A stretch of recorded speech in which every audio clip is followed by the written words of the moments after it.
الحمدللہ وکفیٰ والصلاة والسلام علی عبادہ الذین اصطفیٰ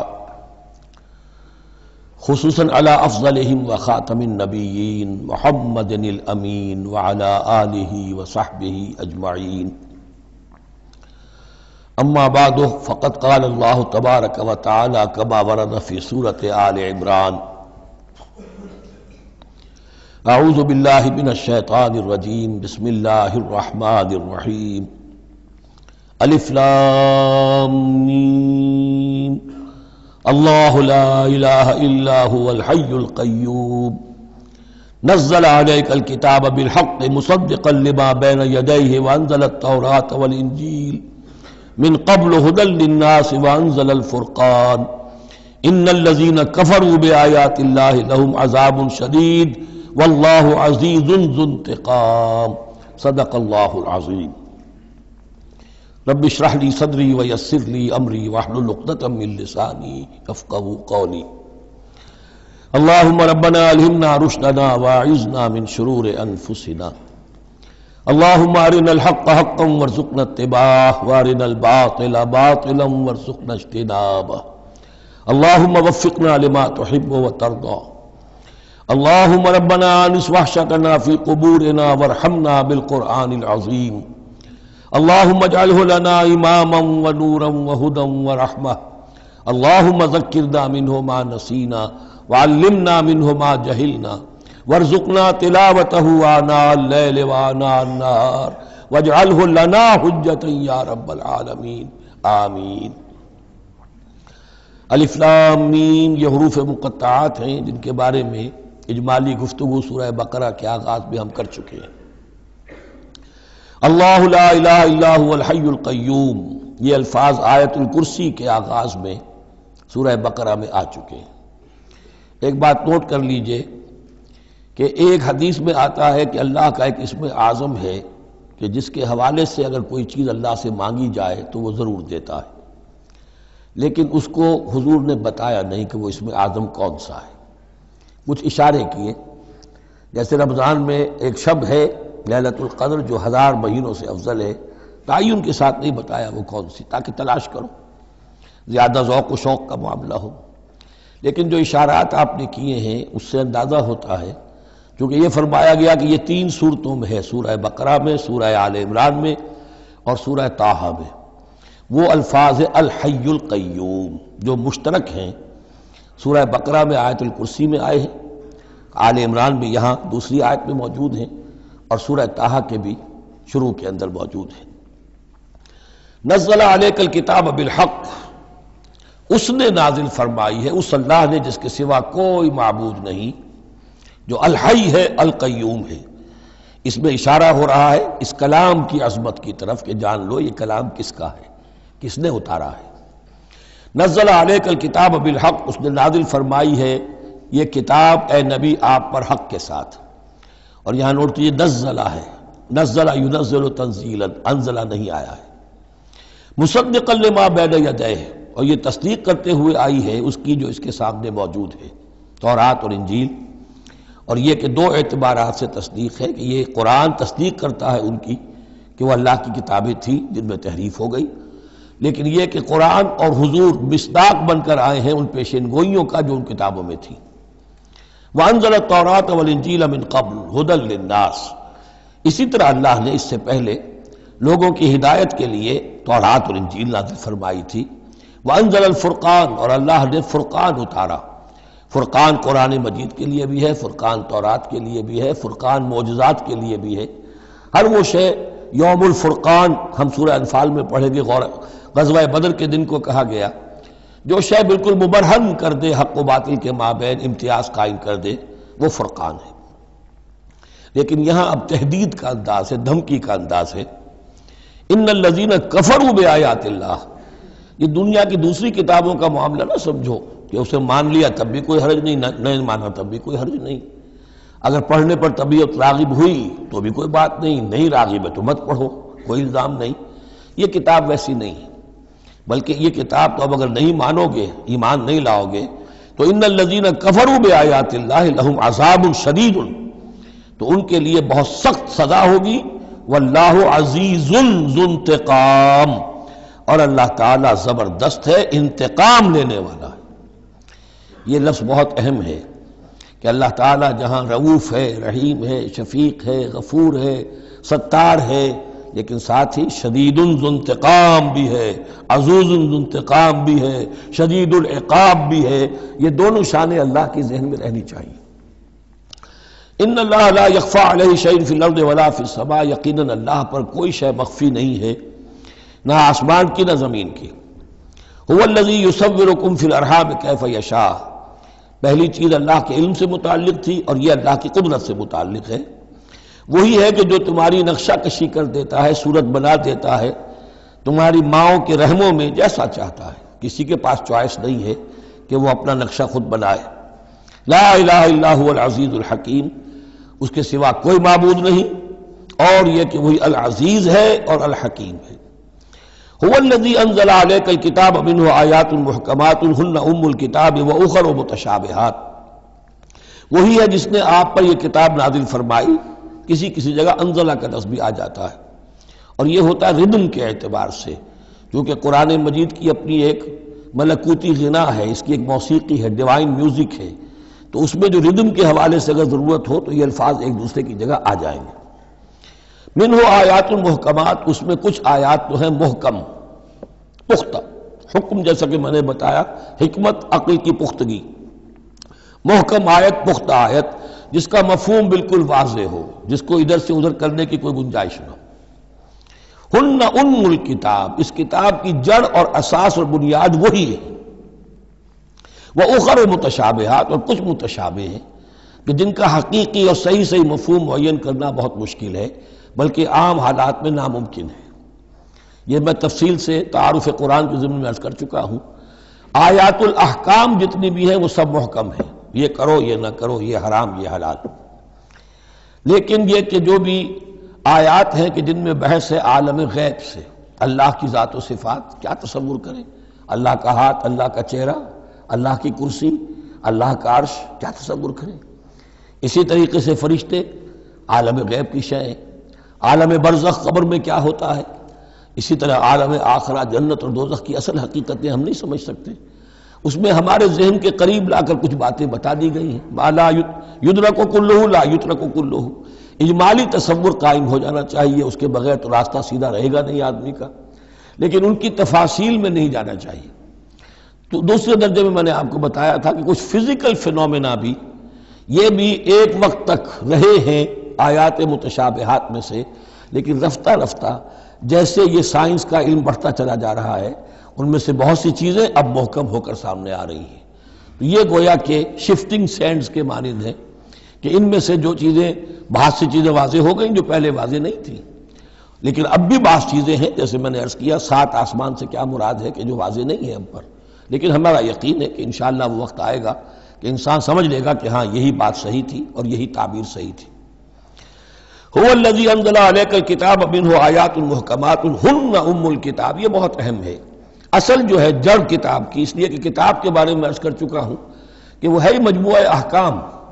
کتاب جیسا کہ ہم نے سورہ بقرہ میں دیکھا جہاں حکم آیا کتب علیکم کتب علیکم کتب علیکم، تو کتاب کی جڑ اور اساس جو ہے وہ وہی ہے. وَأُخَرُ مُتَشَابِهَاتٌ فَأَمَّا الَّذِينَ فِي قُلُوبِهِمْ زَيْغٌ، تو وہ لوگ جن کے دلوں میں کجی ہوتی ہے. اب وہ یہ ہے کہ وہ کوئی خاص بات نئی نکالنی ہے تاکہ اپنی ذہانت و فطانت کا جو ہے ڈنکا بجوایا جا سکے، یا کوئی اور فساد پیدا کرنا ہے، کوئی فتنہ پیدا کرنا ہے. ذہن ٹیڑھا ہو چکا ہے، اب اس ٹیڑھے ذہن کے لیے کوئی دلیل چاہیے قرآن سے. اب وہ متشابہات کے چکر میں لگیں گے، ان کے پیچھے پڑیں گے کہ کسی کے مفہوم کو میں اپنے من پسند مفہوم کی طرف موڑ سکوں.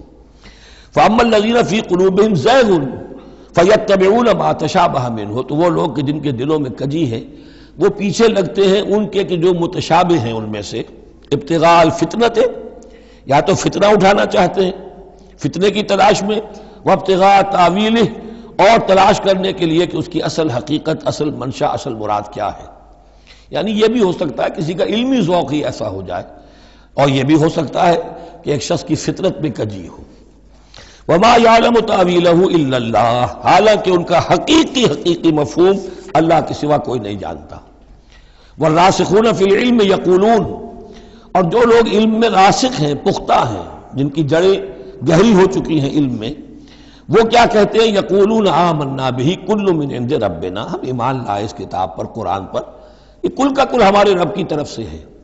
جو بات صاف سمجھ میں آ گئی ہے اس پر عمل کریں گے، جو بات پوری طرح سمجھ میں نہیں آ رہی ہے انتظار کریں گے، لیکن یہ اجمالی یقین رکھیں گے کہ یہ ہے اللہ کی کتاب۔ آمنا بہ کل من عند ربنا وما یذکر الا اولو الالباب، لیکن یہ صحیح روش اور یہ نصیحت نہیں حاصل کر سکتے مگر وہی کہ جو ہوش مند ہے، عقل مند ہے۔ اور سب سے بڑی ہوش مندی یہ ہے کہ انسان اپنی عقل کی لیمیٹیشنز کو جان لے، میری عقل کی حدود کیا ہے، عقل کہاں تک جا سکتی ہے۔ اگر انسان اپنی عقل کی حدود کو نہیں جانتا تو وہ پھر اولو الالباب میں سے نہیں ہے۔ عقل بڑی شے ہے لیکن یہ کہ اس کی حدود ہیں، ایک حد سے آگے یہ عقل تجاوز نہیں کر سکتی۔ گزر جا عقل سے آگے کہ یہ نور چراغ راہ ہے، منزل نہیں ہے۔ منزل تک پہنچانے والی شے جو ہے وہ عقل نہیں ہے، وہ قلب پہنچائے گا، لیکن یہ کہ بہرحال عقل ایک روشنی دیتی ہے، حقیقت کی طرف اشارے کرتی ہے۔ ربنا لا تزغ قلوبنا بعد اذ ہدیتنا، اور ان کا یہ قول ہوتا ہے اولو الالباب کا، اے رب ہمارے دلوں کو کج نہ ہونے دیجو اس کے بعد کہ تو نے ہمیں ہدایت دے دی ہے۔ وہب لنا من لدنک رحمہ، اور ہمیں تو خاص اپنے خزانہ فضل سے رحمت عطا فرما، انک انت الوہاب، یقیناً تو ہی سب کچھ دینے والا ہے، تیری ہی بارگاہ سے ملے گا۔ ربنا انک جامع الناس لیوم لا ریب فیہ، اے رب ہمارے یقیناً تو جمع کرنے والا ہے لوگوں کو اس دن جس دن میں کوئی شک نہیں ہے، قیامت کا دن، یوم القیامہ۔ ان اللہ لا یخلف المیعاد، یقیناً اللہ تعالی اس وعدے کے خلاف نہیں کرے گا، اپنے وعدے کی خلاف ورزی نہیں کرتا، لہذا جو اس نے بتایا ہے کہ وہ دن آئے گا وہ آ کر رہے گا۔ ان الذین کفروا لن تغنی عنہم اموالہم ولا اولادہم من اللہ شیئا، اب یہ ذرا تحدی کا انداز ہے، چیلنج کا انداز ہے۔ زمانہ نزول کے اعتبار سے آپ نے نوٹ کر لیا کہ یہ سن 3 میں نازل ہو رہی ہے، سورہ مبارکہ غزوہ احد کے بعد، لیکن یہ کہ یہ رکوع جو ہے اس کے بارے میں گمان غالب ہے کہ یہ غزوہ بدر کے بعد نازل ہوئی ہے۔ غزوہ بدر جو ہے اس میں ایک طرف مسلمانوں کو بڑی زبردست فتح حاصل ہوئی تھی تو مسلمانوں کا مورال بہت بلند تھا، لیکن ایسی روایات بھی ملتی ہیں کہ جب مسلمان بدر سے کامیاب ہو کر، غازی بن کر، فتح یاب ہو کر واپس آئے تو جو یہودی قبیلے تھے مدینے کے، ان میں سے بعض لوگوں نے کہا کہ مسلمانوں اتنا نہ اتراؤ، یہ کچھ قریش کے ناتجربہ کار چھوکرے تھے جن سے تمہارا مقابلہ پیش آیا ہے، اگر ہم سے کبھی بات اس کا مقابلہ پیش آیا تو معلوم ہوگا، تب دن میں تارے نظر آئیں گے وغیرہ وغیرہ۔ تو اس پس منظر میں یہ الفاظ کہے جا رہے ہیں کہ نہیں، تمام کفار اسی طریقے سے آخر کار زیر ہوں گے اور اللہ کے دین کو غالب ہونا ہے، واللہ غالب علی امرہ ولکن اکثر الناس لا یعلمون۔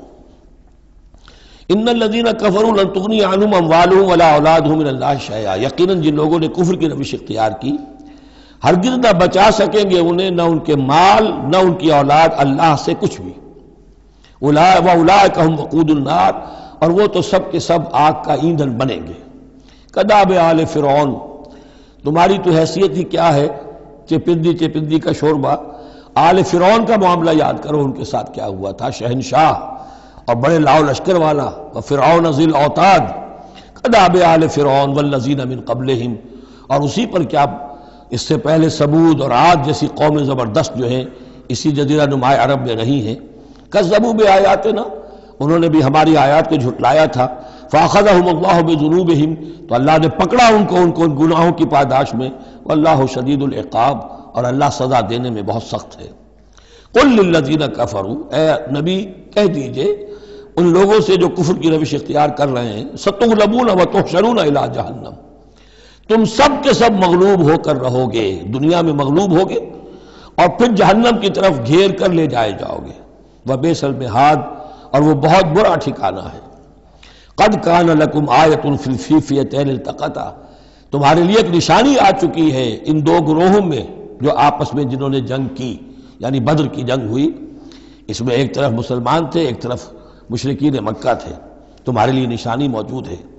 قد کان لکم آیۃ فی فئتین التقطا، فئۃ تقاتل فی سبیل اللہ، اس میں سے ایک جماعت وہ تھی، ایک گروہ وہ تھا جو اللہ کی راہ میں جنگ کر رہا تھا، وَأُخْرَىٰ كَافِرَةٌ، اور دوسرا گروہ جو ہے وہ کافر تھا.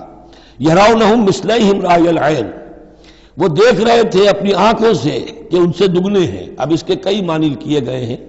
ایک یہ بھی ہے کہ مسلمانوں کو تو کھلا نظر آ رہا تھا کہ ہم سے دگنی فوج ہے، بلکہ 3 گنی تھی. بعض روایات میں ایسا بھی آتا ہے کہ اللہ تعالیٰ نے کفار پہ ایسا روب طاری کر دیا تھا غزوہ بدر میں کہ انہیں نظر یہ آ رہا تھا کہ مسلمان ہم سے دگنے ہیں. تو ایسا ہو جاتا ہے، انسان کی سماعت اور بصارت پر ایسا اثر ہو جائے. تو اللہ تعالیٰ نے یہ کیا، وہ بھی بعض روایات ہیں. واللہ یؤید بنصرہ من یشاء، اور اللہ تائید فرماتا ہے اپنی نصرت سے جس کی چاہتا ہے. ان فی ذلک لعبرۃ، اس میں یقیناً ایک عبرت ہے، سبق آموزی ہے. لأولی الابصار، لیکن یہ عبرت اور سبق آموزی صرف ان کے لیے ہوتی ہے کہ جو آنکھیں رکھتے ہوں، جن کے اندر جو ہے دیکھنے کی صلاحیت موجود ہو. اب یہ آج بڑی اہم آ رہی ہے فطرت انسانی کے اعتبار سے. ظاہر بات ہے کہ چونکہ یہاں خاص طور پر میں نے عرض کیا تھا کہ یہود کی طرف ایک جو ہے وہ ایک روح سخن موجود ہے اہل کتاب کی طرف، اور اس واقعے کے اندر تو خاص طور پر جن لوگوں کے اندر کہ یہ دنیا کی محبت زیادہ شدید ہوتی ہے، تو اس کا ایک اصل بتا رہے ہیں کہ یہ واقعتاً اللہ نے فطرت انسانی میں رکھی ہے. اس لیے کہ یہ دنیا جو ہے اسے اللہ نے چلانا ہے، اس کی رونقیں رکھنی ہے جب تک اس کی مرضی ہے، قیامت تک تو اسے آباد رکھنا ہے. اولاد پیدا ہوگی تو دنیا قائم رہے گی، نسل چلے گی. مرد اور عورت کی ایک دوسرے کے ساتھ کشش ہوگی تو اولاد پیدا ہوگی. اور یہ تمام چیزیں جو ہیں، دولت کی کوئی طلب ہوگی تو آدمی محنت کرے گا، مشقت کرے گا، کمائے گا. تو اس لیے یہ چیزیں فطرت انسانی میں ہیں، یہ بیسک اینیمل انسٹنکٹس ہیں. بس ضرورت اس بات کی ہوتی ہے کہ انسٹنکٹس کو دبا کر رکھا جائے، اللہ کی محبت، اللہ کی شریعت کو اس سے بالا تر رکھا جائے. بس یہ نہیں ہے کہ ان کو ختم کر دیا جائے. سیلف اینیہیلیشن اسلام میں نہیں ہے، یہ رہبانیت ہے کہ اپنے نفس کو کچل دو، ختم کر دو. نہیں، سیلف کنٹرول، اپنے آپ کو کنٹرول میں رکھو. یہ منہ زور گھوڑا ہے نفس انسانی کا، لیکن جتنا طاقتور گھوڑا ہوگا اتنا ہی آپ کے لیے تیز دوڑنا جو ہے وہ آسان ہوگا. لیکن جتنا منہ زور اور طاقتور گھوڑا ہے اتنا ہی اسے قابو میں رکھنے کی ضرورت بھی ہے، ورنہ اگر اس کے رحم و کرم پر سوار آ گیا تو جہاں چاہے گا پٹخنی دے دے گا. تو اس اعتبار سے سیلف کنٹرول ہو، گھوڑا پورا قابو میں ہو. البتہ یہ ہے کہ سیلف کو، اپنے نفس کو، اس کو کچل ڈالنا، سیلف اینیہیلیشن، یہ اسلام میں نہیں. زین للناس حب الشہوات من النساء، مزین کر دی گئی ہے لوگوں کے لیے ایک تو محبت جو ہے، شہوت کی محبت خواتین کے بارے میں. اب دیکھیے یہاں بھی قرآن مجید گویا کہ ایک طرح سے تائید کر رہا ہے فرائڈ کی. اس کے نزدیک سب سے پورٹنٹ فیکٹر جو ہے، سب سے پورٹنٹ جو موٹیو ہے انسان کا، وہ سیکس ہے. اور یہاں بھی اللہ تعالیٰ نے سب سے پہلے اسی کا ذکر کیا ہے. اگرچہ میرے نزدیک ضروری نہیں ہے، اس لیے کہ دوسری جگہوں پر پیٹ جو ہے، معاشی ضرورت یہ اس سے بھی سخت ہو جاتی ہے. لیکن یہ کہ واقعتاً یہ حضور نے بھی فرمایا ہے صلی اللہ علیہ وسلم، ما ترکت بعدی فتنة اضر علی الرجال من النساء، میرے بعد اب مردوں کے لیے عورتوں کے فتنے سے بڑا فتنہ اور کوئی نہیں ہے. ان کی محبت جو ہے وہ انسان کو کہاں سے کہاں لے جاتی ہے. بلعام بن باورا یہود کے اندر ایک بہت بڑا عالم اور فاضل شخص تھا، ایک عورت کے چکر میں آ کر اور وہ شیطان کا پیرو بن گیا. وہ قصہ آئے گا سورہ اعراف کے اندر. تو واقعہ یہ ہے، لیکن ایک فطرت کے اندر ہے تو صحیح، محبت تو ہے. زین للناس حب الشہوات من النساء والبنین، اور بیٹے انسان کو بہت پسند ہے، بیٹے ہوں، اس کا نام چلتا رہے، بڑھاپے کا سہارا بنے. والقناطیر المقنطرۃ من الذهب والفضہ، اور یہ کہ خزانے ہوں جمع کیے ہوئے سونے کے اور چاندی کے. والخیل المسومۃ، اور گھوڑے ہوں بڑے نسل والے گھوڑے جو ہیں جن پر کے نشان لگے ہوئے ہوتے ہیں، پیڈگری ہوتی ہے ان کی. والانعام، اور مویشی ہوں، مال جو ہے پنجاب میں اور سرائکی کے علاقے میں مال کہتے ہی جانوروں کو ہیں، ان حیوانات کو ہیں مال مویشی. والانعام والحرث، اور کھیتی. ذالک متاع الحیات الدنیا، بس جو نقطۂ اعتدال ہے وہ یہ ہے کہ جان لو یہ ساری چیزیں اس دنیا کی زندگی کا ساز و سامان ہے. اس زندگی کے لیے ضروریات کی حد تک ان سے فائدہ اٹھانا، اس میں کوئی بری بات نہیں. لیکن واللہ عندہ حسن المآب، لیکن اللہ کے پاس ہے اچھا لوٹنا. وہ جو ہے جو اللہ کے پاس ہے اس کے مقابلے میں یہ کچھ بھی نہیں. اگر یہ ایمان بالآخرہ ہے تو پھر تو انسان ان تمام چیزوں کو، اپنے تمام جذبات و میلانات کو ایک حد کے اندر رکھے گا، اس سے آگے نہیں آنے دے گا۔ لیکن اگر ان میں سے کوئی ایک شے بھی اتنی زوردار ہو گئی اس کی محبت کہ آپ کے دل کے اوپر اس کا قبضہ ہو گیا تو بس آپ گئے، اب وہی ند ہے، وہی اب آپ کا معبود ہے، چاہے وہ دولت ہو چاہے وہ کوئی اور شے ہو، وہ اب آپ کا معبود بن جائے گی۔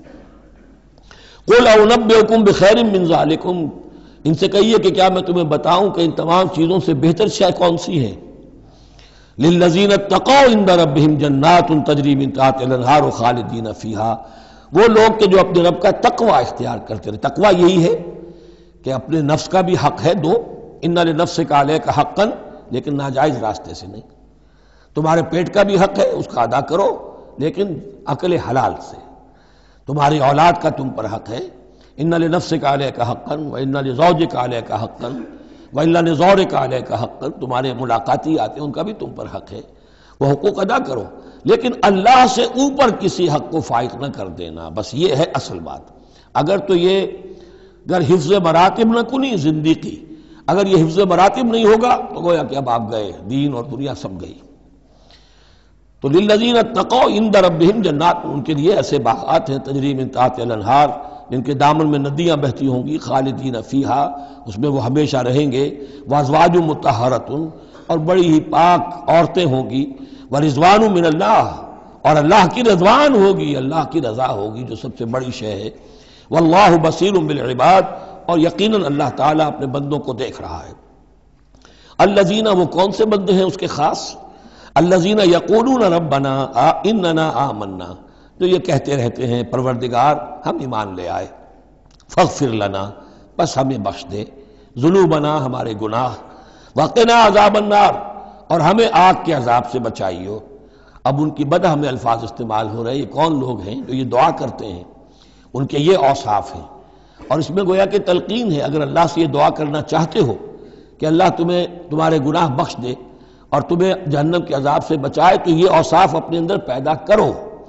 الصابرین والصادقین والقانتین والمنفقین والمستغفرین بالاسحار، صبر کرنے والے اور راست باز، راست بازی میں راست گوئی بھی ہے، راست کردار بھی ہے، عمل بھی آپ کا صحیح صحت پر ہو، درستی پر ہو، اور قول بھی صحیح اور درست ہو۔ والقانتین، فرما بردار، والمنفقین، اللہ کی راہ میں خرچ کرنے والے، والمستغفرین بالاسحار، اور جو جس کو آپ کہتے ہیں small hours of the morning, وہ جو سحر کا وقت ہے، سحری کا وقت ہے، اس میں استغفار کرنے والے۔ ایک تو نمازیں ہیں جو 5 نمازیں ہیں، لیکن خاص وہ وقت جو ہے اس میں جب کہ فرمایا گیا ہے کہ رات کے آخری حصے میں اللہ تعالیٰ نزول فرماتا ہے سمائے دنیا تک، اور پھر ایک ندا ہوتی ہے، حل من مستغفر فاغفر لہ، حل من سائل فاعطیہ، ہے کوئی استغفار کرنے والا کہ میں اسے معاف کر دوں، ہے کوئی کچھ مانگنے والا کہ میں اسے عطا کر دوں۔ ہم تو مائل بکرم ہے، کوئی سائل ہی نہیں، راہ دکھلائیں کسے، رہرو منزل ہی نہیں۔ شاہد اللہ انہ لا الہ الا ہوا والملائکۃ واولو العلم قائما بالقسط، اللہ خود گواہ ہے کہ اس کے سوا کوئی معبود نہیں، سب سے بڑی گواہی تو اللہ کی ہے، والملائکۃ، اور سارے فرشتے گواہ ہیں، واولو العلم، اور اولو العلم بھی اس پر گواہ ہیں۔ یہ اولو العلم جو ہے، اولو الالباب، اولو العلم الذین یعقلون، یہ وہ لوگ ہیں کہ جو ان کائناتی آیات کے حوالے سے اللہ کو پہچان لیتے ہیں اور اس کو مان لیتے ہیں کہ وہی معبود برحق ہے۔ جو ہم نے 20ویں رکوع کی پہلی آیت پڑھی تھی سورہ بقرہ کی، ان فی خلق السماوات والارض واختلاف اللیل والنہار والفلک التی تجری فی البحر بما ینفع الناس، اور یہ تمام بہت سے فینومینا آف دی نیچر بیان کر کے لآیات لقوم یعقلون، تو جو یعقلون ہیں، جو اولو الالباب ہیں، اولو العلم ہیں، وہ بھی گواہ ہیں کہ اللہ کے سوا کوئی معبود نہیں۔ لیکن یہاں جو اہم ترین لفظ ہے وہ اب آ رہے ہیں، قائما بالقسط، وہ قسط اور عدل کا قائم کرنے والا ہے۔ وہ جو میں نے کل عرض کیا تھا کہ ہم بھی سمجھتے ہیں کہ اللہ عدل قائم کرتا ہے اور عدل کرے گا، البتہ یہ کہ اہل سنت کے نزدیک یہ کہنا جو ہے سوء ادب ہے کہ اللہ پر عدل کرنا واجب ہے، اللہ پر کسی شے کا وجوب نہیں، لیکن اللہ کو عدل پسند ہے، اللہ کو واللہ یحب المقسطین، اللہ خود بھی عدل فرمائے گا۔ لا الہ الا هو العزیز الحکیم، اس کے سوا کوئی معبود نہیں ہے، وہ زبردست ہے، کمال حکمت والا۔ ان الدین عند اللہ الاسلام، دین تو اللہ کے نزدیک پسندیدہ اور اللہ تعالیٰ کے ہاں منظور شدہ دین ایک ہی ہے، وہ الاسلام ہے۔ یہ صورت اس اعتبار سے، اور یہ بھی سورہ بقرہ اور سورہ آل عمران کے حوالے سے آپ سمجھ لیجئے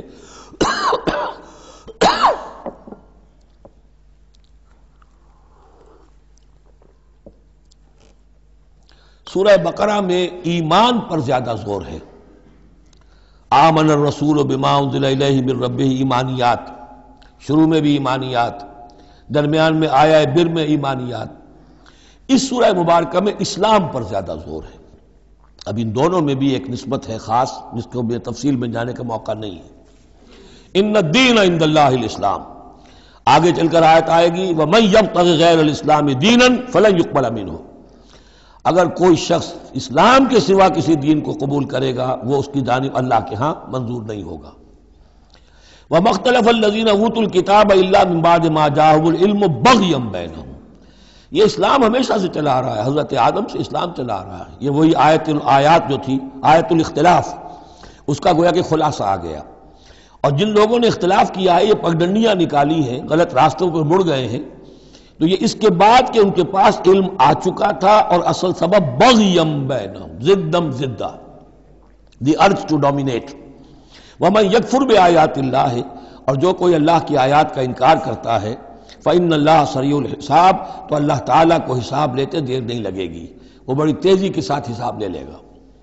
فإن حاجوک، پھر اے نبی اگر یہ آپ سے محاجہ کرتے ہیں، حجت بازی کرتے ہیں، دلیل بازی کرتے ہیں، مناظرے کرتے ہیں، فقل، تو آپ تو آخری بات کہہ دیجئے دو ٹوک، فقل اسلمت وجہی للہ ومن اتبعنی، دیکھو بھائی میں نے تو اپنا چہرہ اللہ کے سامنے جھکا دیا ہے، اور انہوں نے بھی جو میرا اتباع کر رہے ہیں، ہم نے ایک راستہ اختیار کر لیا۔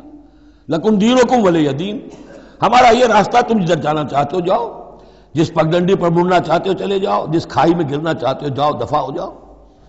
فقل اسلمت وجہی للہ ومن اتبعنی وقل للذین اوتوا الکتاب والامیین، اور اے نبی کہہ دیجئے ان دونوں سے، ان سے بھی کہ جنہیں کتاب دی گئی تھی پہلے، یعنی یہود اور نصارہ، والامیین، اور ان سے بھی کہہ دیجئے کہ جو مشرکین عرب ہیں ابھی بقی عرب میں، اسلمتم، تم بھی اسلام لاتے ہو یا نہیں، تابع ہوتے ہو کہ نہیں، اللہ کے سپرد اپنے آپ کو کرتے ہو کہ نہیں۔ فَإِنْ أَسْلَمُوا فَقَدْ اهْتَدَوْا، اگر وہ بھی اسی طریقے سے اسلام لے آئیں تو ہدایت پر ہو جائیں گے۔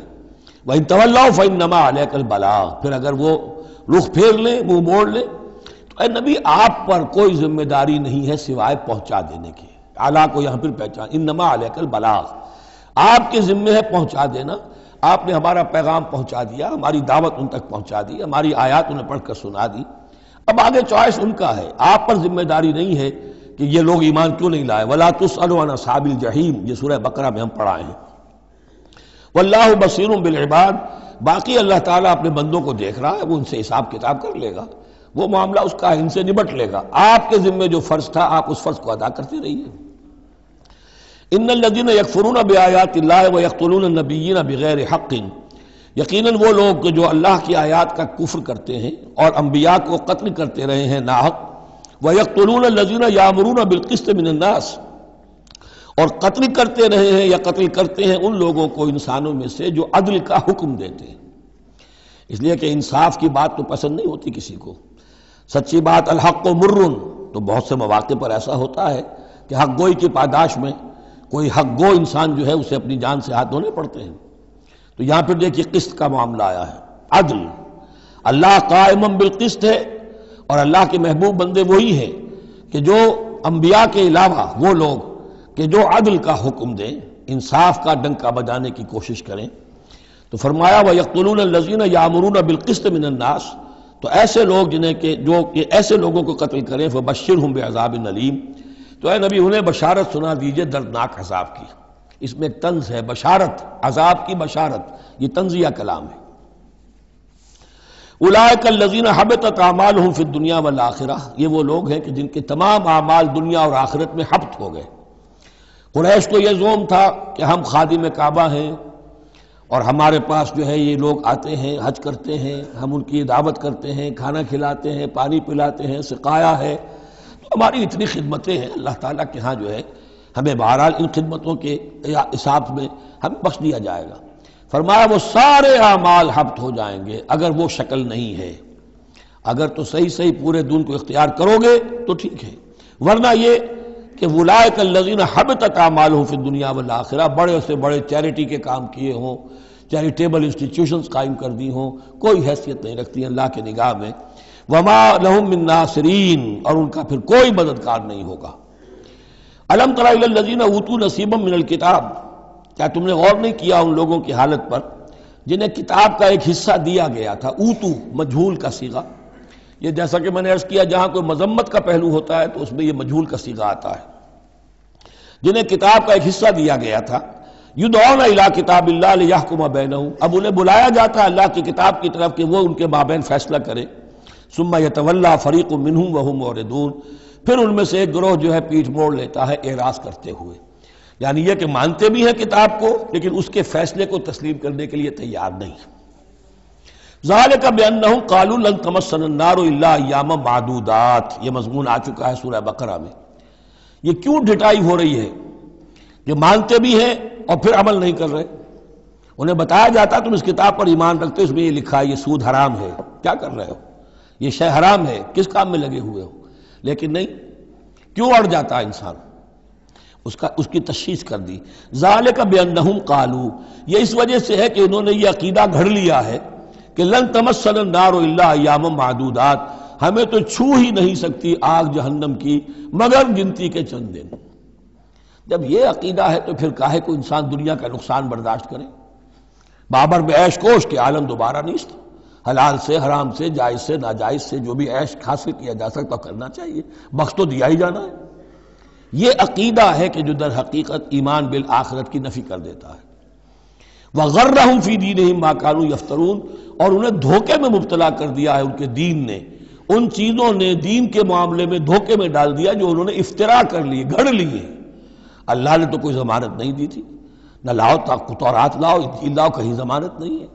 یہ تو تمہارا من گھڑت عقیدہ ہے اور اسی کی وجہ سے دین کے اندر تم اب بد دین یا بے دین ہو گئے ہو. فَكَيْفَ إِذَا جَمَعْنَاهُمْ لِيَوْمٍ لَا رَيْبَ فِيهِ، تو کیا حال ہوگا اس دن. اس وقت تو یہ بڑھ چڑھ کر باتیں بنا رہے ہیں، زبان درازیاں کر رہے ہیں. کیا ہوگا اس دن جب کہ ہم انہیں جمع کریں گے لِيَوْمٍ لَا رَيْبَ فِيهِ، اس دن جس دن کے بارے میں کوئی شک نہیں. وَوُفِّيَتْ كُلُّ نَفْسٍ مَا كَسَبَتْ، اور پھر ہر ذی نفس کو، ہر جان کو، ہر انسان کو پورا دے دیا جائے گا جو کچھ اس نے کمائی کی ہوگی. وَهُمْ لَا يُظْلَمُونَ، اور ان پر کوئی زیادتی نہیں ہوگی. اب اس کے بعد پھر ایک بڑی عظیم دعا آ رہی ہے. اس سورہ مبارکہ میں دعائیں بہت ہیں، یہ بھی بہت عظیم دعا ہے اور یہ تو باقاعدہ تلقین کر کے کہا گیا ہے. کہیں تو ایسا ہوتا ہے لوگ ایسے دعا کرتے ہیں. یہاں ہے قل اللہم مالک الملک، کہو اے اللہ جو تمام بادشاہت کا مالک ہے، مالک الملک ہے، کل ملک اس کے اختیار میں ہے. تؤتی الملک من تشاء، تو حکومت اور اختیار دیتا ہے جس کو چاہتا ہے. وتنزع الملک ممن تشاء، اور سلطنت چھین لیتا ہے جس سے چاہتا ہے. وتعز من تشاء، اور تو عزت دیتا ہے جس کو چاہتا ہے. وتذل من تشاء، اور تو ذلیل کر دیتا ہے جس کو چاہے. بیدک الخیر، تیرے ہاتھ میں سب خوبی ہے. اس کے دونوں معنی ہیں، کل خیر خوبی تیرے ہاتھ میں ہے، دوسرے تیرے ہاتھ میں خیر ہی خیر ہے. بسا اوقات انسان جسے اپنے لیے شر سمجھ بیٹھتا ہے وہ بھی اس کے لیے خیر ہوتا ہے. عسیٰ تحبوا شیئا وہو شر لکم وعسیٰ تکرہوا شیئا وہو خیر لکم. انک علی کل شیء قدیر، یقیناً تو ہر چیز پر قادر ہے. تولج اللیل فی النہار، تو رات کو لے آتا ہے دن میں پرو کر. وتولج النہار فی اللیل، اور پھر دن کو نکال لاتا ہے رات میں سے پرو کر. وتخرج الحی من المیت، اور تو نکالتا ہے زندہ کو مردہ سے. وتخرج المیت من الحی، اور تو نکالتا ہے مردہ کو زندہ سے. اس کی بہترین مثال مرغی اور انڈا.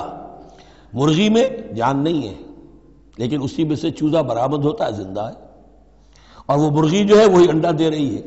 تو گویا کہ اللہ تعالیٰ کے ہاں وہ چیز چل رہی ہے. تخرج الحی من المیت وتخرج المیت من الحی وترزق من تشاء بغیر حساب، اور تو دیتا ہے جس کو چاہتا ہے بے حد و حساب. لا يتخذ المؤمنون الکافرین اولیاء من دون المؤمنین، اہل ایمان نہ بنائیں اپنے دوست کافروں کو. اولیاء ایسا دوست جو قلبی دوست ہو، جو رازدار بھی ہو جاتے ہیں، پشت پناہ بھی ایک دوسرے کے سمجھے جاتے ہیں. یہ تعلق کفار کے ساتھ اختیار کرنے کی اجازت نہیں ہے۔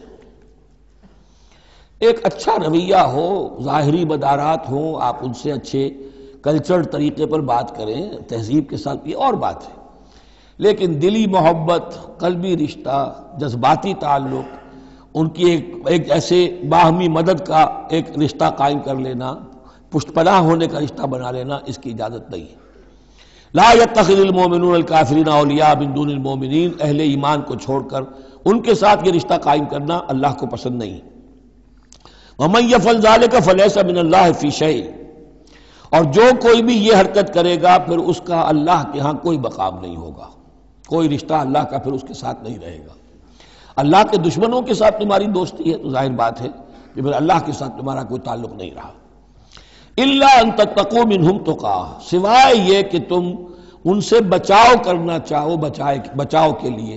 بعض اوقات ایسے حالات ہوتے ہیں کہ کھلے مقابلے کا بھی موقع نہیں ہے، تو آپ طرح دے رہے ہیں، آپ وقت جو ہے یو آر بائنگ ٹائم، تو اس میں کوئی ظاہری خاطر مدارات کا مسئلہ بھی ہو جائے تو کوئی حرج نہیں ہے، لیکن یہ کہ مستقل واقعی قلبی محبت قائم کر لینا یہ جائز نہیں ہے۔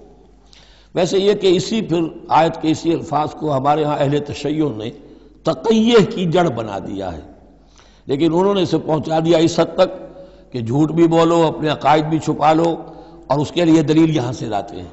لیکن یہ بالکل ایک دوسری شکل ہے کہ یہ صرف ایک ظاہری مدارات کی حد تک، ایک حد تک، یہ نہیں کہ آپ جھوٹ بولنے پر آ جائیں اور آپ ایک چیز کو چھپانے پر آ جائیں، بس یہ ہے کہ آپ اس وقت تک جیسے ہم پڑھ چکے ہیں سورہ بقرہ میں کہ اگرچہ یہ یہودی جو ہیں ان کے دلوں کے اندر آگ بھری ہوئی ہے تمہارے خلاف، لیکن یہ فصفحوا فاعفوا واصفحوا، ابھی ذرا درگزر کرتے رہو، ابھی فوری طور پر ان کے ساتھ جو ہے معاملہ کوئی مقابلے وغیرہ کا شروع کرنا مناسب نہیں۔ اس حد تک مصلحت بینی تو صحیح ہے، لیکن یہ نہیں کہ جھوٹ بولا جائے معاذ اللہ۔ وَيُحَذِّرُكُمُ اللَّهُ نَفْسَهُ، اور اس میں بھی اب اور نرمی کر دی، اللہ تمہیں ڈراتا ہے اپنے آپ سے، اللہ سے ڈرو، یعنی کسی اور سے ڈر کر خواہ صرف خاطر مدارات کر لینا بھی صحیح نہیں ہے، لیکن یہ کہ بہرحال ضرورت ہے، کسی وقت مصلحت ہے تو کرو، لیکن یہ کہ اصل تمہارے دل میں خوف اللہ کا رہنا چاہیے۔ وَإِلَى اللَّهِ الْمَصِيرُ، اور اللہ ہی کی طرف تمہیں لوٹ جانا ہے۔ قُلْ إِن تُخْفُوا مَا فِي صُدُورِكُمْ وَتُبْدُوهُ يَعْلَمُ اللَّهُ، یہ پھر وہی آیت آ گئی ہے جو سورہ بقرہ کے آخر میں آئی تھی، لِلَّهِ مَا فِي السَّمَاوَاتِ وَمَا فِي الْأَرْضِ وَإِن تُبْدُوا مَا فِي أَنفُسِكُمْ أَوْ تُخْفُوهُ يُحَاسِبْكُم بِهِ اللَّهُ، یہاں فرمایا قُلْ إِن تُخْفُوا مَا فِي صُدُورِكُمْ، کہہ دیجئے کہ اگر تم چھپاؤ جو کچھ کہ تمہارے سینوں میں ہے، او تبدوہ، یا تم اسے ظاہر کر دو، یعلمہ اللہ، اللہ تعالیٰ اس کو جانتا ہے۔ تمہارے ظاہر کرنے چھپانے سے اللہ سے کوئی تعلق نہیں ہے، ایک دوسرے سے چھپا سکتے ہو، ظاہر کر سکتے ہو، اللہ سے نہیں۔ وَيَعْلَمُ مَا فِي السَّمَاوَاتِ وَمَا فِي الْأَرْضِ، اور وہ جانتا ہے جو کچھ کے آسمانوں میں اور زمین میں ہے۔ وَاللَّهُ عَلَىٰ كُلِّ شَيْءٍ قَدِيرٌ، اور اللہ تعالیٰ ہر چیز پر قادر ہے۔ یوم تجد کل نفس ما عملت من خیر محضرا، اس دن کا تصور کرو جس دن ہر جان، ہر نفس موجود پائے گا، حاضر کیا ہوا پائے گا ہر وہ عمل جو اس نے کیا ہوگا۔ فمن یعمل مثقال ذرۃ خیرا یرہ ومن یعمل مثقال ذرۃ شرا یرہ، یوم تجد کل نفس ما عملت من خیر محضرا وما عملت من سوء، جو نیکی کی ہوگی اسے بھی موجود پائے گا اور جو بدی کمائی ہوگی وہ بھی موجود پائے گا۔ تود لو ان بینہا وبینہ امدا بعیدا، اور ہر جان یہ چاہے گی، ہر انسان یہ چاہے گا کہ کاش میرے اور میرے اعمال نامے کے درمیان بڑا فاصلہ آ جائے، میں اسے دیکھوں بھی نہ، میری نگاہ بھی اس پر نہ پڑے۔ وَيُحَذِّرُكُمُ اللَّهُ نَفْسَهُ، اور اللہ ڈرا رہا ہے تمہیں اپنے آپ سے، یعنی تقویٰ رکھنا ہے تو اس کا کرو، ڈرنا ہے تو اس سے ڈرو، خوف کھانا ہے تو اس سے کھاؤ۔ وَاللَّهُ رَءُوفٌ بِالْعِبَادِ، اور اللہ تعالیٰ اپنے بندوں کے حق میں بہت شفیق ہے، یعنی یہ وارننگ سے اسی لیے دے رہا ہے کہ تمہاری عاقبت برباد نہ ہو، بار بار سمجھا رہا ہے۔ قُلْ إِن كُنتُمْ تُحِبُّونَ اللَّهَ، یہ آیت بہت معروف بھی ہے، مسلمانوں کو پسند بھی ہے۔ ہمارے ہاں جو وعظ ہوتے ہیں، تقاریر ہوتی ہیں، تو اس کے اندر بہت کثرت سے کوٹ ہوتی ہے، قُلْ إِن كُنتُمْ تُحِبُّونَ اللَّهَ فَاتَّبِعُونِي يُحْبِبْكُمُ اللَّهُ، اے نبی کہہ دیجئے کہ اگر تم لوگ چاہتے ہو کہ اللہ سے محبت کرو، اگر تم اللہ سے محبت کرتے ہو فَاتَّبِعُونِي، تو میری پیروی کرو، میرا اتباع کرو۔ یحببکم اللہ، اللہ تم سے محبت کرے گا۔ وَيَغْفِرْ لَكُمْ ذُنُوبَكُمْ اور تمہارے گناہ بخش دے گا، وَاللَّهُ غَفُورٌ الرحیم اور اللہ غفور الرحیم ہے۔ قُلْ اطیعوا اللہ والرسول، کہہ دیجئے اطاعت کرو اللہ کی اور اس کے رسول کی، فَإِن تَوَلَّوْا فَإِنَّ اللَّهَ لَا يُحِبُّ الْكَافِرِينَ اور اگر وہ پیٹھ موڑ لیں تو اللہ کو ایسے کافر پسند نہیں ہے۔ یہ دو آیتیں اس اعتبار سے بڑی اہم ہیں کہ اس میں رسول کے لیے دو الفاظ آئے ہیں، اطاعت اور اتباع۔ اطاعت اگر نہیں ہے تو کفر ہو گیا، اطاعت تو لازم ہے، لیکن اطاعت کس چیز میں ہوتی ہے؟ جو حکم دیا ہے یہ کرو، آپ کو کرنا ہے۔ اتباع اس سے اوپر کی شے ہے، انسان خود تلاش کرے حضور کیا کرتے تھے، اور چاہے آپ نے نہیں فرمایا کہ یہ کرو لیکن آپ ان کی پیروی کر رہے ہیں، یہ گویا کہ دائرہ وسیع ہو گیا۔ جس سے محبت ہوتی ہے اس کا انسان جو ہے اس کی ہر طرح سے اس کے ساتھ ایک مناسبت پیدا کرنا چاہتا ہے، کیسا لباس اس کا ہے ویسا ہی لباس اپنا بنائے، کیا چیزیں اس کو پسند ہیں کھانے میں وہی چیزیں خود بھی کھائے اور پسند کرے۔ تو یہ چیزیں جس کا حکم نہیں ہے، جیسے کہ ایک صحابی کا واقعہ آتا ہے کہ وہ ایک مرتبہ آئے اور انہوں نے اس وقت یہ دیکھا، ایک ہی مرتبہ آئے ہوں گے کہیں باہر سے بدو صحابی، کہ حضور کے کرتے کے بٹن لگے ہوئے نہیں تھے۔ انہوں نے ساری عمر پھر اپنے کرتے کے بٹن نہیں لگائے، حضور نے حکم تو نہیں دیا تھا، دیکھا یہ کہ محمد اس شان میں تھے اس وقت، تو پھر اس کے بعد اسی کو لازم کر لیا۔ اس اتباع میں یہ بات بھی آ جائے گی کہ اگرچہ دین کے کچھ تقاضے ایسے ہیں کہ جس درجے میں محمد الرسول اللہ صلی اللہ علیہ وسلم نے ان کو پورا کیا، اس درجے میں پورا کرنا کسی انسان کے بس میں نہیں ہے، پھر بھی اس کی کوشش کرتے رہنا یہ اتباع کا تقاضا ہے۔ مثلا حضور نے کوئی مکان نہیں بنایا، حضور نے کوئی جائیداد نہیں بنائی، حضور نے جیسے ہی وحی کا آغاز ہوا کوئی دنیاوی کام نہیں کیا، کوئی تجارت نہیں کی، ایک ایک لمحہ اپنی توانائی کی ایک رمق وہ لگا دی کس کام کے لیے؟ اللہ کے دین کی دعوت اور اللہ کے دین کی اقامت، اس کو قائم کرنے کے لیے۔ اب سب کے لیے تو اس مقام تک تو پہنچنا مشکل ہے، لیکن یہ کہ آئیڈیل یہ رہے، اسی کی طرف انسان چلنے کی کوشش کرتا رہے، میکسیمم جتنا بھی اپنا وقت فارغ کرے، اپنے وسائل فارغ کرے اور لگائے اس کام کے اندر، تو اتباع کا جو ہے کم سے کم تقاضا اس وقت پورا ہوگا۔ ہاں جو حکم دے دیا گیا یہ حلال ہے، یہ حرام ہے، یہ فرض ہے، یہ واجب ہے، اس کا تو اگر معاملہ اس کی پیروی نہیں ہو رہی تو پھر تو وہ کفر ہے، لیکن اتباع اگر آپ کر رہے ہیں تو اتباع جو ہے وہ پھر اللہ کا محبوب بن جانا ہے۔ اگر تم اللہ سے محبت کرتے ہو تو میرا اتباع کرو، میری پیروی کرو، دیکھو میں کیا کر رہا ہوں، میرے کیا شب و روز ہے، کن کاموں میں میری توانائیاں لگ رہی ہیں، کیا دلچسپیاں ہیں میری دنیا کے اندر، ان چیزوں کے اندر تم میری پیروی کرو۔ فاتبعونی یحببکم اللہ، تم اللہ کے محب نہیں محبوب بن جاؤ گے۔ واللہ غفور الرحیم اور اللہ غفور الرحیم ہے۔ باقی دوسرا درجہ جو نچلا ہے، قل اطیعوا اللہ والرسول، اطاعت تو اللہ اور اس کے رسول کی کرنی ہی کرنی ہے۔ فإن تولوا اور اگر اس اطاعت سے بھی موڑے، فإن اللہ لا يحب الکافرین تو اللہ کو ایسے کافر تو پسند نہیں ہے، کیونکہ پھر اطاعت رسول کا انکار تو کفر ہو گیا۔ یہاں وہ پہلا حصہ جو ہے نصف اول کا ثلث اول، یعنی نصف اول جو ہے سورہ مبارکہ کا میں نے عرض کیا تھا کہ اس میں پہلی آیات 32 ہیں، جنرل ہیں، تمہیدی ہیں، دین کے بڑے جو گہرے اصول ہیں وہ ہیں، دعائیں تلقین کی گئی ہیں، محکمات اور متشابہات کا فرق واضح کیا گیا ہے۔ لیکن اب دوسرے حصے میں سارا خطاب جو ہے وہ براہ راست عیسائیوں سے ہے، اور انہیں بتانا یہ ہے کہ حضرت عیسیٰ کو جو تم نے معبود بنا لیا، یا تو تثلیث کی شکل دے دی ٹرینٹی، یا گاڈ انکارنیٹ بنا دیا۔ تثلیثیں بھی دو طرح کی رہی ہیں، اللہ بھی اور مریم بھی اور عیسیٰ بھی، اور دوسری تثلیث جو ہے جو اب دنیا میں عام ہے وہ ہے اللہ اور روح القدس اور حضرت عیسیٰ۔ تو یہ جو تثلیثیں تم نے ایجاد کر لی ان کی کوئی بنیاد نہیں ہے، یہ تمہاری کج روی ہے، تم نے غلط شکل اختیار کی ہے۔ عیسیٰ علیہ السلام بہت برگزیدہ پیغمبر تھے، ہاں ان کی ولادت معجزانہ طریقے پر ہوئی ہے، لیکن اگر ان کی ولادت معجزانہ طریقے پر ہوئی ہے تو ان سے متصلاً قبل یحییٰ کی جو ولادت ہوئی ہے وہ بھی معجزانہ ہوئی ہے، وہ بھی کوئی کم معجزہ نہیں تھا۔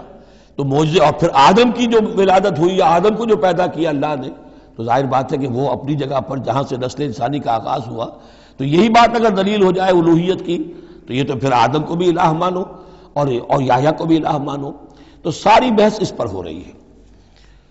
ان اللہ اصطفیٰ آدم و نوحا وآل ابراہیم وآل عمران علی العالمین، یقیناً اللہ نے چن لیا آدم کو اور نوح کو اور آل ابراہیم کو اور آل عمران کو تمام جہان والوں پر، تمام جہانوں پر نہیں، تمام جہان والوں پر۔ حضرت آدم علیہ السلام کا بھی استفاء ہوا ہے۔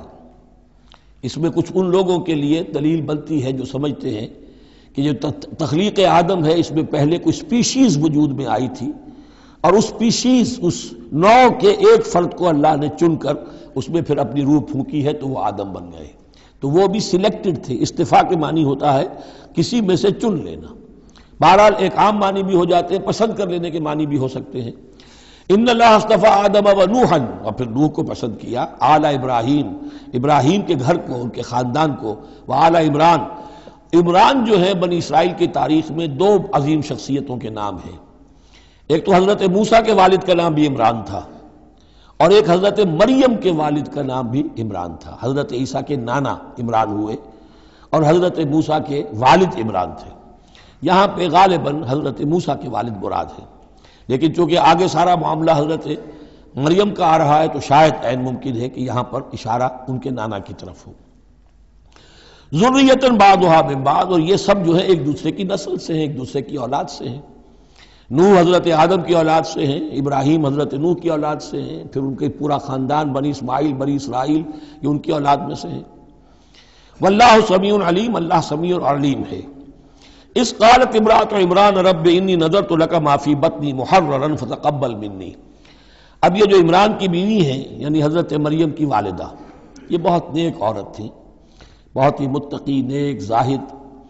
ان کو حمل ہوا تو انہوں نے پروردگار سے ایک منت مانی، نظر مانی، رب انی نذرت لک ما فی بطنی، جو میرے پیٹ میں جو بھی بچہ اے اللہ تو پیدا فرما رہا ہے میں تیری ہی نظر کرتی ہوں، یعنی دنیاوی کوئی ذمہ داریوں کا بوجھ اس پر نہیں ہم ڈالیں گے، اور ہیکل کی خدمت کے لیے، دین کی خدمت کے لیے، تورات کی خدمت کے لیے اس کو وقف کر دیں گے، ہم اپنا بھی کوئی بوجھ ان پر نہیں ڈالیں گے، اس توقع میں کہ اللہ بیٹا عطا کرے گا۔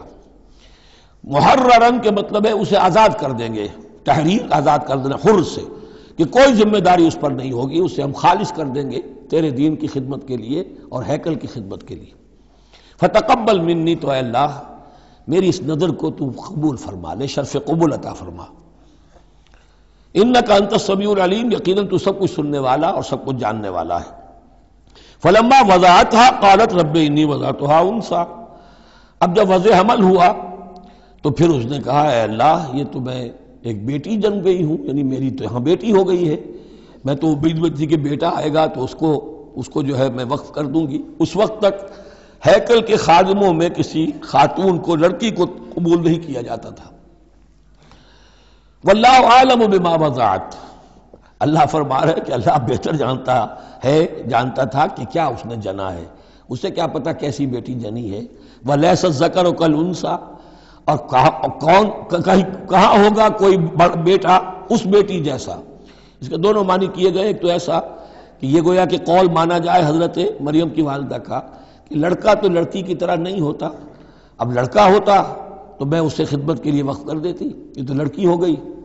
اور ایک یہ بھی ہے کہ اللہ کی طرف سے اس کو مانا جائے واللہ عالم بما وضعت ولیس الذکر کالانثی، کوئی بیٹا ایسا ہو ہی نہیں سکتا جیسی بیٹی تمہیں دی ہے۔ وَإِنِّي سَمَّيْتُهَا مریم، اور وہی اب ان کا کلام شروع ہوا ان کی والدہ کا مریم کی، میں نے اس کا نام مریم رکھا ہے۔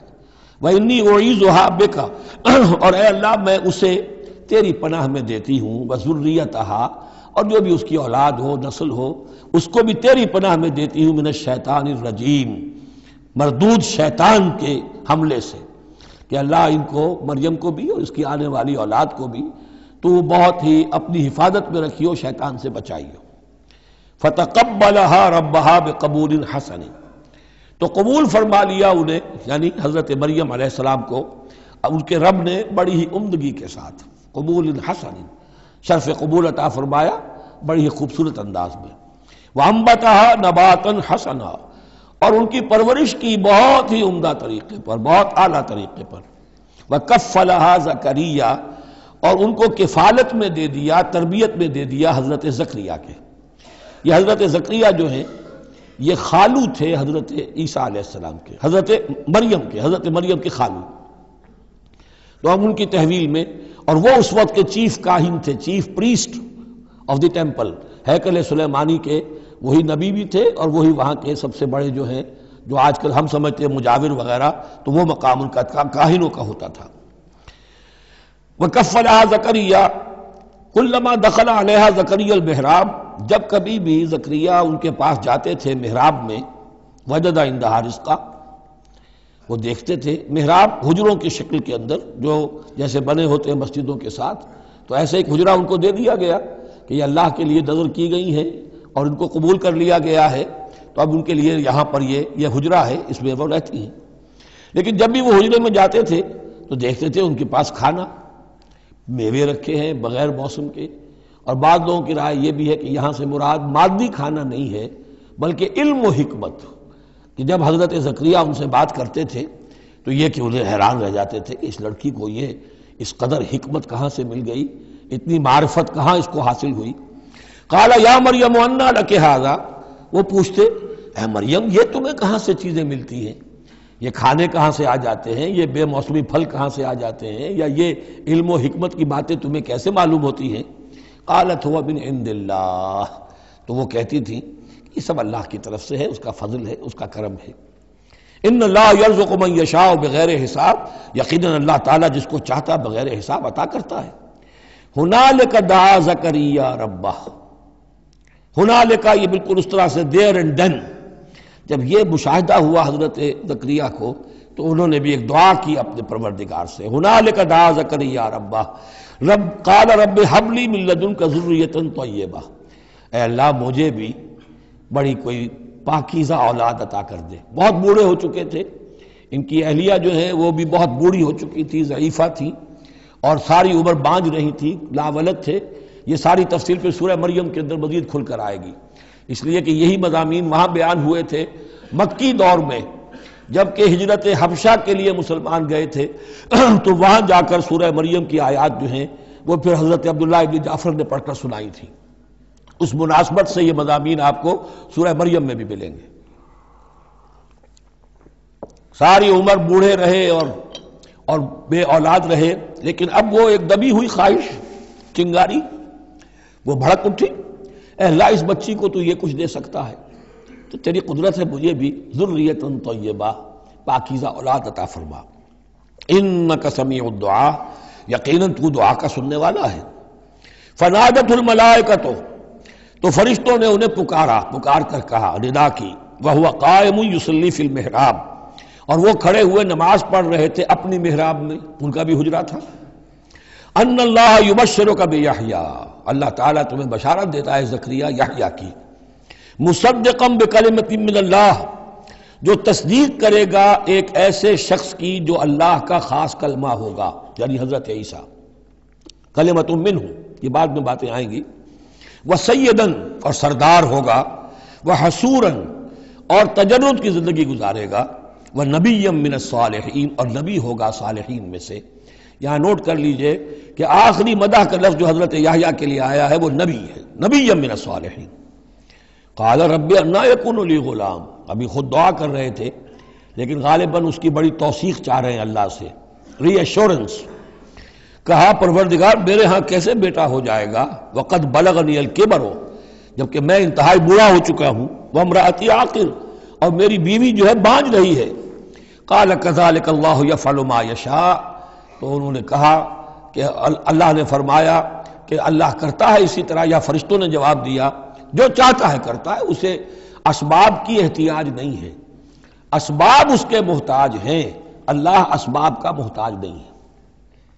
قال رب اجعل لی آیہ، انہوں نے عرض کیا پروردگار میرے لیے کوئی نشانی مقرر کر دے، مجھے معلوم ہو جائے کہ واقعی ایسا ہونا ہے اور واقعی یہ کلام جو میں سن رہا ہوں تیری طرف سے ہے۔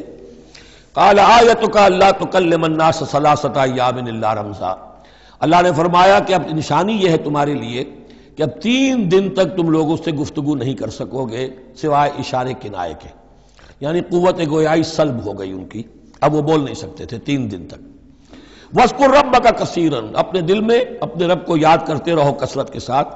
وسبح بالعشی والابکار، اور تسبیح کیا کرو شام کے وقت بھی اور صبح کے وقت بھی۔ وَإِذْ قَالَتِ الْمَلَائِكَةُ يَا مَرْيَمُ إِنَّ اللَّهَ اصْطَفَاكِ۔ اب دیکھیے یہ حضرت زکریا اور حضرت یحییٰ کا قصہ آ گیا کہ بانجھ بوڑھی عورت کے بطن سے شدید ضعیفی کی عمر میں حضرت زکریا کو اللہ نے یحییٰ جیسا بیٹا دے دیا، تو کیا یہ عام قانون کے مطابق ہے؟ یہ بھی تو معجزہ تھا۔ اسی طریقے سے اس سے ذرا بڑھ کر ایک معجزہ ہے کہ جو حضرت مسیح کا ہے کہ وہاں باپ کا معاملہ نہیں ہے۔ فرمایا وَإِذْ قَالَتِ الْمَلَائِكَةُ يَا مَرْيَمُ، اور یاد کرو جب کہ کہا فرشتوں نے اے مریم، إِنَّ اللَّهَ اصْطَفَاكِ وَطَهَّرَكِ وَاصْطَفَاكِ عَلَى نِسَاءِ الْعَالَمِينَ، یقیناً اللہ نے تمہیں چن لیا ہے اور تمہیں خوب پاک کر دیا ہے اور تمہیں چن لیا ہے تمام جہان کی خواتین پر۔ یا مریم اقنتی لربک، اے مریم اب اپنے رب کی فرما برداری کرتی رہو، واسجدی اور سجدہ کیا کرو، وارکعی مع الراکعین اور جھکنے والوں کے ساتھ جھکتی رہا کرو، نماز باجماعت کے اندر شریک ہو جایا کرو۔ ذالک من انباء الغیب نوحی الیک، اور یہ غیب کی خبروں میں سے ہے جو اے محمد ہم آپ کو وحی کر رہے ہیں۔ وما کنت لدیہم، آپ تو ان کے پاس موجود نہیں تھے، اذ یلقون اقلامہم ایہم یکفل مریم، جبکہ وہ اپنے قلم پھینک رہے تھے یہ طے کرنے کے لیے کہ ان میں سے کون ہوگا کہ جو مریم کا کفیل ہوگا، کس کی تربیت میں زیر نگرانی، یعنی اور بھی وہاں پریسٹ تھے، کاہن اور بھی تھے، ان سب میں سے ہر ایک چاہتا تھا کہ یہ بچی جو ہے میری تحویل میں ہو، میں تربیت کروں، جسے اللہ کے نام پر جو ہے اس طرح وقف کر دیا گیا ہے۔ لیکن یہ کہ جب وہ اس طریقے سے اپنے قلم پھینک کر کچھ جیسے ہوتا ہے کوئی ذائچہ نکالنا یا کسی طرح کا معاملہ تو طے کر رہے تھے، اس میں اللہ نے حضرت زکریا کا نام نکال دیا تھا۔ تو اے نبی اس وقت تو آپ تو وہاں نہیں تھے، وما کنت لدیہم اذ یختصمون، اور نہ آپ اس وقت تھے جبکہ وہ آپس میں جھگڑ رہے تھے۔ اذ قالت الملائکۃ یا مریم ان اللہ یبشرک بکلمۃ منہ، اب یاد کرو جب کہ کہا فرشتوں نے اللہ سے، کہ فرشتوں نے مریم سے کہ یقیناً اللہ تعالیٰ تمہیں بشارت دے رہا ہے ایک ایسی ہستی کی جو خاص کلمہ ہوگا اس کی جانب سے، اسمہ المسیح عیسی ابن مریم، اس کا نام ہوگا المسیح عیسیٰ مریم کا بیٹا، وجیہن فی الدنیا والآخرہ، باعزت ہوگا، مرتبے والا ہوگا دنیا میں بھی اور آخرت میں بھی، ومن المقربین، اور بہت ہی اللہ کے مقربین بارگاہ میں سے ہوگا، بہت مقرب، وَيُكَلِّمُ النَّاسُ فِي الْمَهْدِ وَكَهْلًا، اور وہ لوگوں سے گفتگو کرے گا گود میں بھی اور پوری عمر کا ہو کر بھی۔ کہولت 40 برس کے بعد آتی ہے، اور حضرت مسیح اٹھا لیے گئے، رفع سماوی ہوا 33 برس کی عمر میں، گویا کہ اس آیت کا تقاضا ابھی پورا نہیں ہوا ہے، اور اس سے اندازہ کر لیجیے اس کے کہنے کی ضرورت کیا تھی، پوری عمر کو پہنچ کر تو سبھی بولتے ہیں، اس کا اشارہ کیوں کیا گیا یہاں؟ اس لیے کہ ہمیں معلوم ہو جائے کہ حضرت مسیح پر ابھی موت واقع نہیں ہوئی ہے، بلکہ وہ واپس آئیں گے دنیا میں، دوبارہ اتریں گے، پھر ان کی وہ عمر بھی ہوگی، پھر وہ شادی بھی کریں گے، ان کی اولاد بھی ہوگی، اور ان کے ذریعے سے اللہ تعالیٰ یہ نظام خلافت علی منہاج النبوت کو پوری دنیا میں قائم کرے گا۔ وَيُكَلِّمُ النَّاسَ فِي الْمَهْدِ وَكَهْلًا، اور وہ گفتگو کرے گا لوگوں سے اپنے گود میں بھی، تمہاری گود میں بھی، پگھوڑے میں بھی، اور بڑی پوری عمر کا ہو کر بھی، وَمِنَ الصَّالِحِينَ، اور یقیناً وہ بھی بہت ہی ہمارے نیکوکار بندوں میں سے ہوگا۔ قالت رب انا یکون لی ولد، حضرت مریم سلام علیہا نے بھی وہی جو ہے بات واضح کی، اے اللہ میرے اولاد کیسے ہو جائے گی؟ ولم یمسسنی بشر، مجھے تو کسی مرد نے ہاتھ تک نہیں لگایا۔ قال کذالک اللہ یخلق ما یشاء، فرمایا اسی طرح اللہ تعالیٰ فرماتا جو چاہتا ہے، اس کو ضرورت نہیں ہے۔ ٹھیک ہے عام ولادت انسانوں کی اسی طرح ہوتی ہے، باپ کا بھی حصہ ہے، ماں کا بھی حصہ ہے، لیکن یہ کہ اللہ تعالیٰ کے لیے کسی بھی شے کی ضرورت نہیں ہے، وہ محتاج نہیں ہے ان اسباب اور وسائل و ذرائع کا، اور جو چاہے کرتا ہے۔ قال کذالک اللہ یخلق ما یشاء اذا قضى امرا فانما يقول له كن فيكون، وہ تو جب کسی شے کا فیصلہ کر لیتا ہے تو بس وہ کہتا ہے ہو جا اور وہ ہو جاتی ہے۔ وَيُعَلِّمُهُ الْكِتَابَ وَالْحِكْمَةَ، اور وہ اللہ تعالیٰ اسے سکھائے گا کتاب بھی اور حکمت بھی، وَالتَّوْرَاةَ وَالْإِنْجِيلَ، اور تورات بھی اور انجیل بھی، وَرَسُولًا إِلَىٰ بَنِي إِسْرَائِيل، اور وہ رسول بن کر آئیں گے اسرائیل کی طرف۔ اب یہ جو دو کنٹمپریریز ہیں ان کو نوٹ کر لیجئے کہ حضرت یحییٰ کے بارے میں نبیم من الصالحین پر آ کر بات ختم ہو گئی، اور حضرت عیسیٰ کے بارے میں رسولاً الی بنی اسرائیل، بنی اسرائیل کی طرف رسول ہو کر آئیں گے۔ حضرت یحییٰ صرف نبی تھے، اسی لیے وہ قتل بھی کر دیے گئے۔ حضرت عیسیٰ رسول تھے، رسول قتل نہیں ہو سکتے، اسی لیے ان کو زندہ آسمان پر اٹھا لیا گیا۔ یہ بہت اہم مضمون ہے کہ جو یہاں بھی آپ کو سمجھ لینا چاہیے۔ اس کے بعد ان کے بعد معجزات کا تذکرہ ہے، وہ انشاءاللہ اب اگلی نشست میں پڑھیں گے۔ بارک اللہ لی و لکم فی القرآن العظیم و نفعنی و ایاکم بالآیات والذکر الحکیم۔